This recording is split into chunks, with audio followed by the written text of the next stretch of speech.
Nós temos mais uma pergunta do jornalista, antes eu queria que o senhor respondesse ao nosso telespectador, José Carlos Plácido, da Vila Olímpia.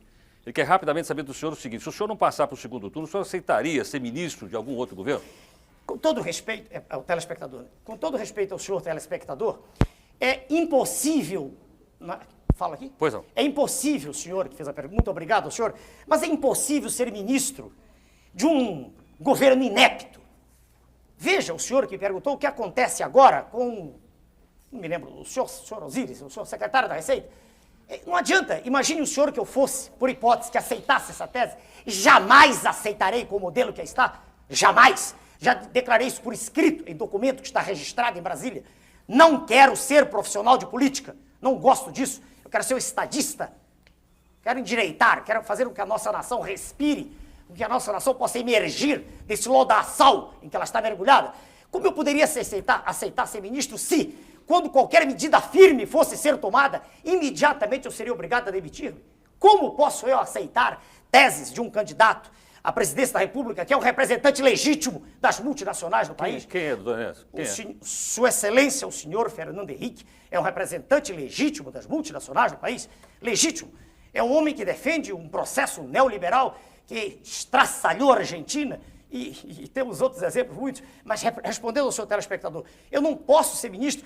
Veja o senhor, se eu quisesse ter qualquer cargo, eu teria sido candidato a deputado federal e sem nenhum convencimento estólido, sem nenhuma bobagem, eu teria tranquilidade de eleição em qualquer estado, em qualquer unidade da federação. Ok, doutor Ernesto, pergunta agora do jornalista Rui Xavier. Pois não, senhor. Ouvindo o senhor assim, a minha sensação é que o senhor ficou mais duro.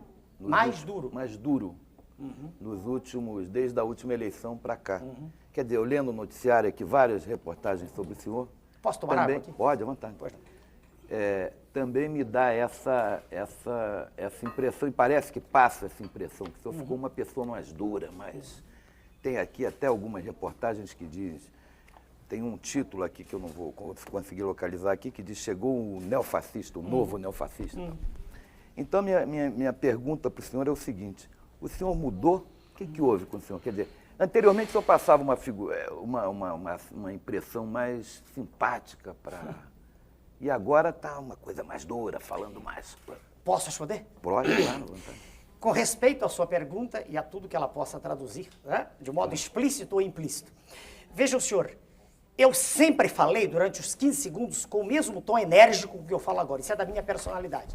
Eu não sou de minhas palavras. Eu tenho clareza no que penso e no que digo. Não tenho dissociação cérebro-língua, nem nenhuma dificuldade de articular o meu pensamento. Aprendi a falar e escrever corretamente. Naquela época eu tinha um tempo pequeno, então grande parte das pessoas, incluídos jornalistas também, não conseguiam entender o que eu dizia. E achavam engraçada a frase final do Dom Menezes. Muitos achavam que eu estava brincando, querendo ser deputado mais à frente, ou um cargo. Surpreendi todos quando não fui candidato a nada, porque eu não quero, não preciso disso. Sou médico, sou professor de cardiologia, tenho do que viver. Eu não fiquei mais duro. A conversa agora está sendo mais demorada. É possível agora o senhor acompanhar com mais tranquilidade, e todos que me ouvem, não só agora a forma, mas o fundo, o conteúdo do que está sendo dito. Eu falei em fevereiro de 1991, não sei se o senhor assistiu ao pronunciamento, uma hora inteira em cadeia nacional, e disse coisas extremamente duras. Eu fui o primeiro presidente de partido político que teve coragem de pedir a sua excelência, o presidente Collor, que renunciasse naquela ocasião, pela desgraça a que ele estava lançando a nação. Em que? A que ele estava lançando. O senhor votou nele no segundo turno? Não, eu não leio meu voto, por favor. Por favor, não acredito nesses senhores que estão.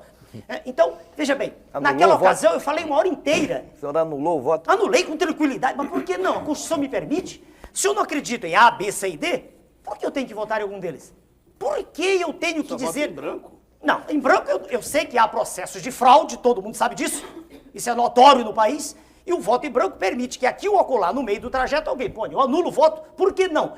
É a maneira mais clara, mais categórica, mais peremptória de eu dizer que não acredito naquilo.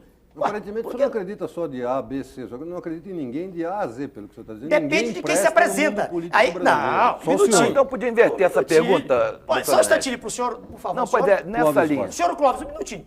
Eu não vejo no cenário que aí está. Se eu visse, eu não me teria candidatado. Perceba o senhor uma coisa. Eu não gosto do processo. Senão pertenceria a ele tranquilo, estaria a palavra que os senhores usam. Processo, exatamente o que é processo? É essa imundícia em que se transformou o quadro político brasileiro. É essa situação de vergonha que cada brasileiro tem quando chega no exterior. Eu estou falando de quem pode ir ao exterior, porque pobre não sai nem do bairro onde mora, não consegue nem pagar a passagem. Essa situação de mentira que é lançada nas telas da televisão e nos jornais todos os dias. E vou dar exemplos para os senhores, vamos falar de coisas concretas. Previdência, que é uma farsa. A maioria das coisas que são apresentadas é falsa. Quando se diz que existem 2 para 1, isso é mentira. Misturam-se os homens da cidade com os homens do campo. A relação na cidade é quase 4 para 1. A relação no campo é meio para 1. Quando se junta isso tudo, e os senhores são jornalistas, sabem da verdade, cria-se o 2 para 1. Então há 2 indivíduos trabalhando. Isso é mentira. O que ocorre é que arrecada-se muito pouco no campo. E como se arrecada muito pouco no campo, a cidade paga pelo campo. Então tem-se a impressão que a Previdência está falida. Ela tem, aliás, um saldo de $1 bilhão. O que se quer é privatizar tudo para que grupos espúrios, né, tomem conta e aí o Estado fica endividado, como aconteceu no Chile. O Estado fica endividado e os grupos têm um grande negócio. Então, eu deixo deixar bem claro. Quando você disse o processo, eu quero dizer o seguinte, eu não gosto dessa maneira como um candidato a presidente da República se curva. Para ser eleito, ele se curva. Ele não acredita na força dele. E ele faz composições, ele procura um vice, ele procura um... Para quê? Para que ele tenha votos. Eu não faço isso. Eu sou exatamente o mesmo. Meu candidato a vice-presidente é o Almirante. Almirante Roberto Gama e Silva. Um homem que não vai me trazer voto, não é nada disso. Apenas ele foi um homem que, no governo Figueiredo, lutou pela nacionalização. Lutou contra a desnacionalização das nossas jazidas. Ele lutou contra esse processo de sangria, né, do qual nós somos vítimas, exportando minério in natura. Ele lutou contra isso. Deixa eu lhe fazer uma pergunta. Pois Então. não. Do que o senhor gosta nesse processo todo? O senhor já falou de muita coisa que o senhor não gosta. Por isso eu entrei. Tudo bem, mas deve ter alguma coisinha, porque o senhor não vai destruir tudo para montar tudo sozinho. Não, mas eu acabei de falar para o senhor que me perguntou, não sei o nome dos senhores, sobre o Congresso, e eu disse que eu não acredito. Deixa eu me definir bem. Vamos falar do Congresso. 503, né? 503. 503. Eu nunca disse, veja o senhor, que o indivíduo A ou B é um partido. Nunca disse isso. O que eu vejo é o seguinte, existe um modo de comportamento que se tornou a regra do processo. Esse modo chama-se hipocrisia. O cidadão não tem coragem de dizer a verdade. Ele tem medo de perder voto aqui, perder voto acolá, ele faz aliança O senhor aqui. inclui os deputados do PRONA também, doutor Enéas? Se acontece com eles? Olha, eu não sei lhe responder. Eu tenho um deputado no PRONA federal, dona Regina Gordilho. E foi o único deputado que veio para o PRONA. E se o senhor disser que ela fez aliança, eu quero crer que não.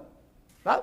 Eu quero crer que até hoje ela tem sido de uma lealdade extrema e, muito embora facilmente pudesse estar em outro partido, agora mesmo disseram que ela tem 2% das intenções de voto, saiu no Jornal do Rio de Janeiro, ela se manteve leal a mim. Sem ela, eu não teria entrado com uma ação de inconstitucionalidade, e o senhor conhece, pela Constituição, eu só poderia entrar com essa ação se tivesse um representante.